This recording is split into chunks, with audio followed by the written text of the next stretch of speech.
Salut les gens.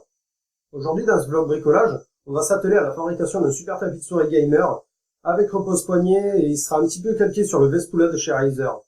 Passons tout de suite au matériel nécessaire pour la fabrication.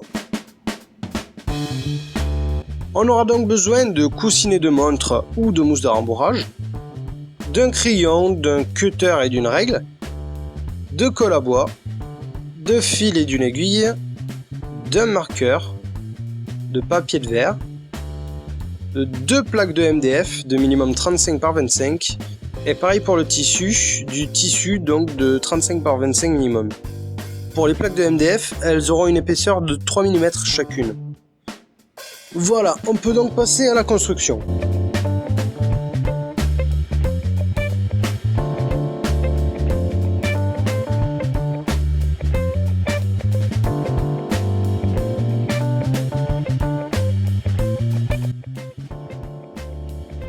Je commence donc par découper mon plan, que j'ai dessiné sur 2 feuilles A4 à carreaux, puis je vais le coller sur le MDF. Au passage, le MDF, je l'ai agrafé pour qu'il ait une bonne tenue et que les deux plaques ne se séparent pas, mais vous pouvez aussi mettre de la colle ou bien du scotch, double face ou autre, juste pour que ça tienne le temps du découpage.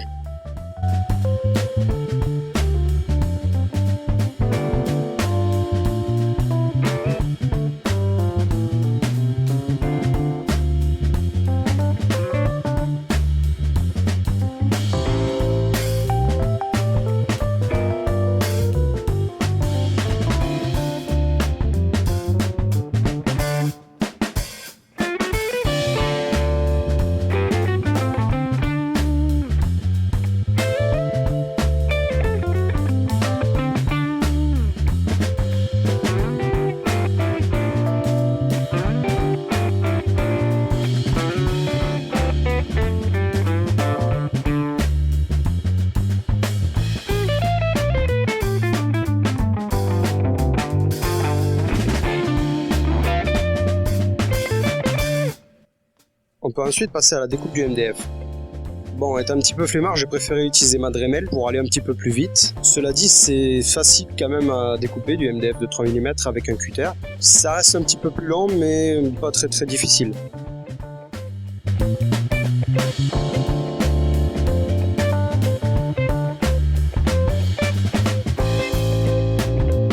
Sur une chute de MDF, je me suis découpé un petit réglé de 7 mm d'épaisseur qui me sert à venir tracer l'intérieur du tapis de souris.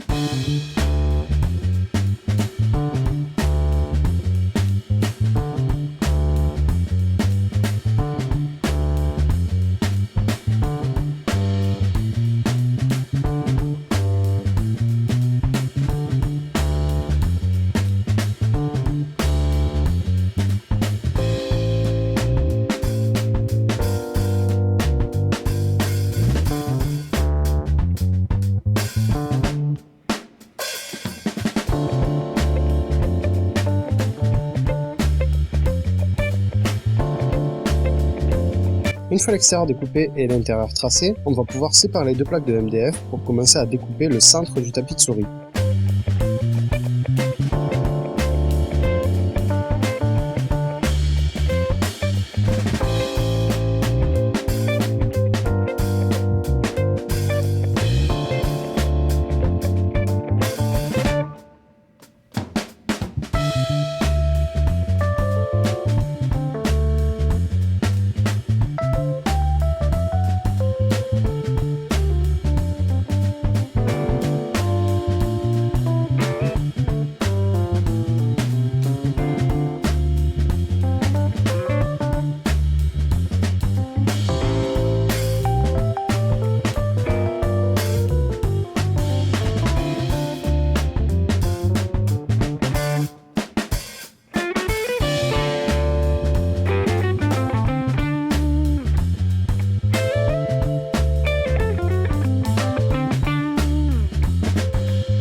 Ça y est, on a fini de découper notre MDF, donc maintenant on va pouvoir passer à une bonne séance de ponçage de tout le MDF.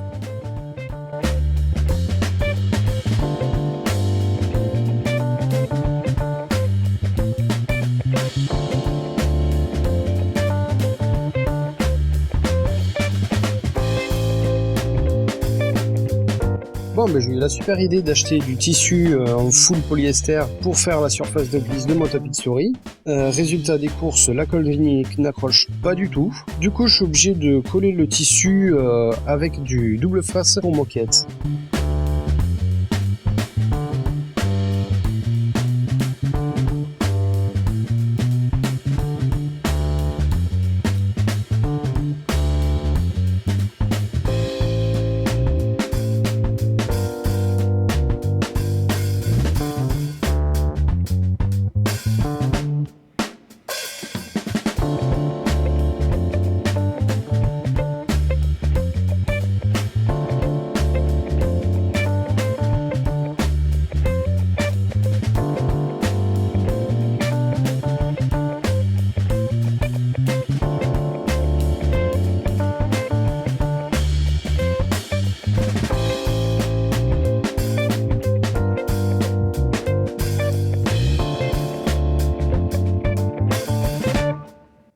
Une fois les doubles faces posées correctement, on va pouvoir passer à la pose de notre tissu. Malheureusement, avec le double face, il n'y a pas de second essai. Il faut réussir du premier coup et on n'a pas possibilité de maroufler après pour bien étaler notre tissu. S'il reste quelques bulles assez gênantes ou s'il y a des déformations sur le tissu que vous ne trouvez pas esthétiques, il va falloir arracher tout le tissu ainsi que le double face pour recommencer.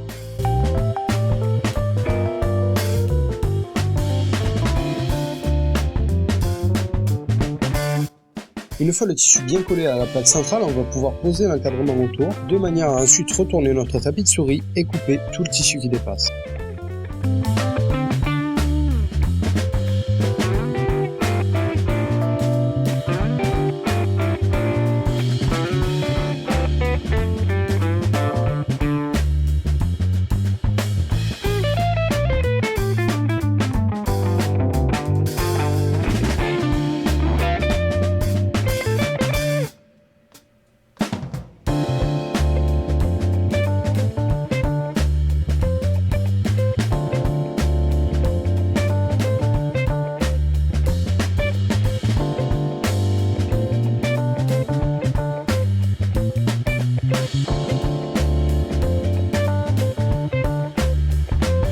Maintenant le surplus de tissu découpé, on va venir faire une petite séance de coloriage en coloriant en noir tout l'encadrement du tapis de souris. Et pour cela, on va utiliser le marqueur.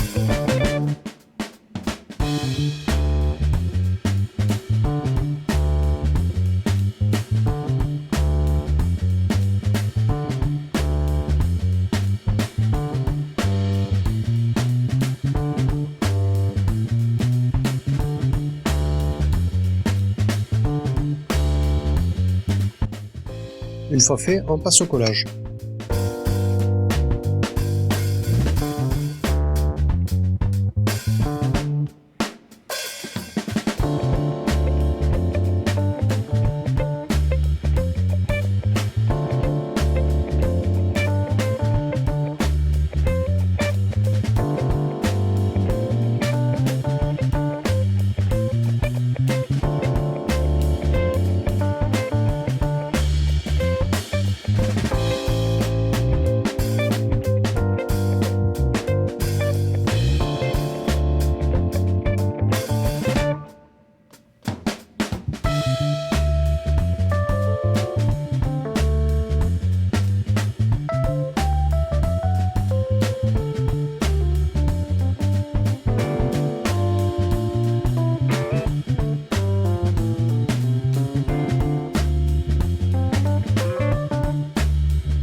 Afin de coller mon cadre plus facilement, je viens m'aider de pinces à linge qui vont exercer une pression entre les deux surfaces à coller.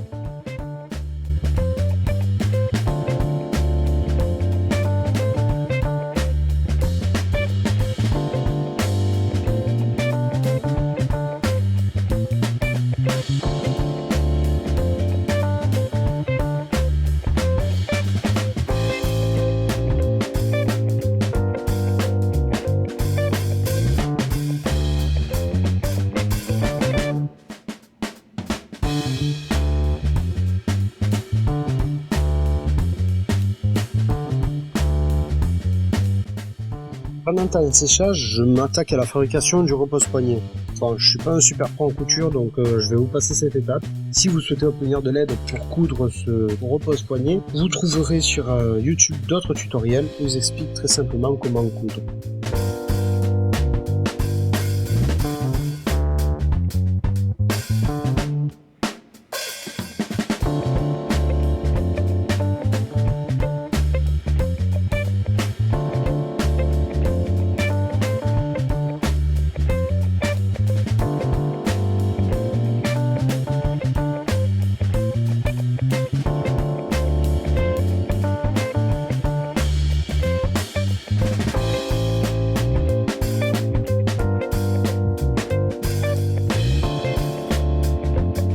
Une fois le repose-poignet terminé, je passe au coloriage de tout le bord de mon tapis de souris, puis je collerai le repose-poignet.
Voilà, on se retrouve avec un bon petit tapis de souris gamer, avec un bon repose-poignet. Alors moi personnellement, du coup, le tissu utilisé, c'est un tissu assez lisse qui permet une très bonne glisse de la souris.